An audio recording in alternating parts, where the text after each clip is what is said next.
Hi everyone, if you're a landlord at the moment and you're concerned, as I am, about not just Section 24 that's already happened, but Section 21 which is going to happen, which is all about landlords not being able to potentially get their properties back off tenants, then you need to start to think about pivoting potentially to another strategy. And on my 2-day seminar, which is on the 23rd and 4th of September, I had to just check that, 2-day seminar at Canary Wharf, I talk about all these different options because there's lots of ways of making money out of property. Don't think it's just a rental business. There's lots of different ways you can make money out of property.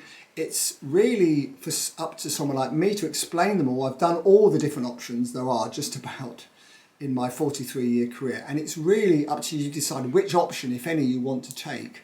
So I've set out 10 different options you could pivot to.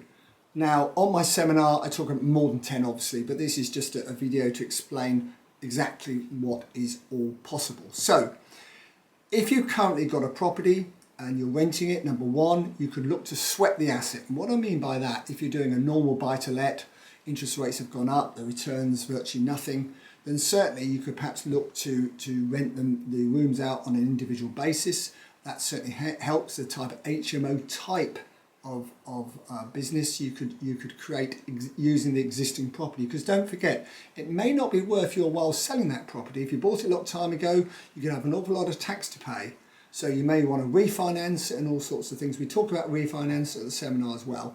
So that's number one. Number two, you can certainly look to rent properties direct to the council or to assisted living or supported living. It's something that I'm getting into myself at the moment because I think that's quite a good strategy, and certainly HMOs would lend themselves to that as well, especially for the supported living. So that's something.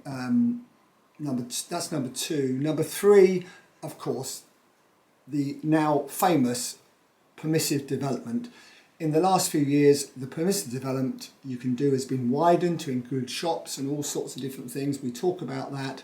There are a number of options, and if you're looking to get into property development, then the PD permissive development route is quite a good one, because offices traditionally to flats, apartments, it's quite a, it's not too difficult to do, not like brand new build or anything like that. So that's number three. Number four, mixed use development.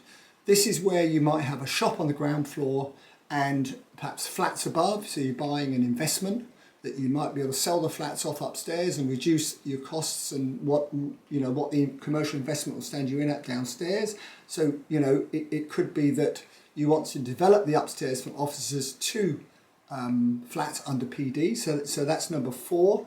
Number five is pure commercial. Now I've got my new commercial book coming out next month, and my 5th book, and it's all about commercial property. And I do quite a lot of commercial property, pure commercial property, because there are some very big capital gains to make out of commercial property. You buy it empty, vacant, you get it let, you can see how you can make big money doing that. Doesn't always work as easy as people think, but it's possible, and I can, my seminar, I talk all about that as well.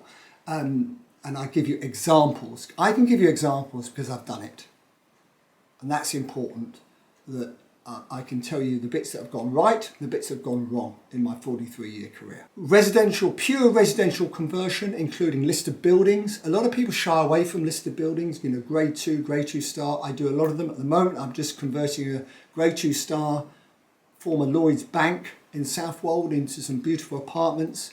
So, we do a lot of grade 2 star properties, so we talk about that as well. It's another option, number 6. Number 7, new build. Now, new build is becoming more difficult, and the reason it's becoming more difficult is because build costs are so expensive. And under this new Labour government, a lot of the land that you potentially can get planning on, it might be easy to get planning, but it's going to come with restrictions. If it sounds too good to be true, it normally is, and the restrictions are going to be up to 50% social housing, and I can explain all about that and how hopefully you can work to reduce that if they let you. So number 7 is new build, and that might suit some of the aspiring builders out there. And number 8 is land assembly and options and land promotion. So this is about buying sites potentially subject to planning or with planning, or buying land on what's called a promotion agreement with the landowner in order to then get planning and sell it on. So that's another option that some people might be interested in hearing.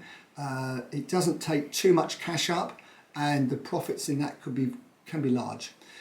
Auctions, I used to own Auction House UK, so I know all about auctions, been buying and selling auction for 35 years. We talk a lot about auctions because, you know, you could easily have a mixed use property in an auction, and so on. So auctions are a great source of finding deals, great source.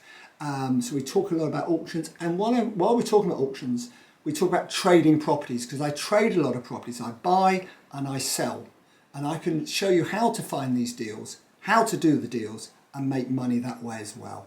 And then number 10 is joint ventures, because it's so important that if you need a joint venture partner, you structure that correctly, not just for you, but for your investor as well. And I've got a few pieces of advice I can give you that help both, whether you're the investor or you're the developer looking for money. I can help you bring that to fruition in a very professional way.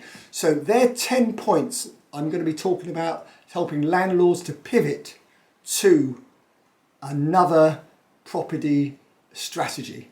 So if any of the 10 are interesting, or all the 10 are interesting, then my seminar is on the 23rd and 24th of September, Monday and Tuesday at Canary Wharf. It's just me talking for 7 hours a day. People ask me, well, who else is going to be talking? Just me, with my 44 years nearly of experience. So I look forward to seeing you then. If you want to know more about that, please go to johnhowardproperty.com. If you like my videos, then please go to YouTube and watch more of my videos on YouTube. And of course, they're my books as well. So I look forward to seeing you in the future, hopefully at one of my seminars.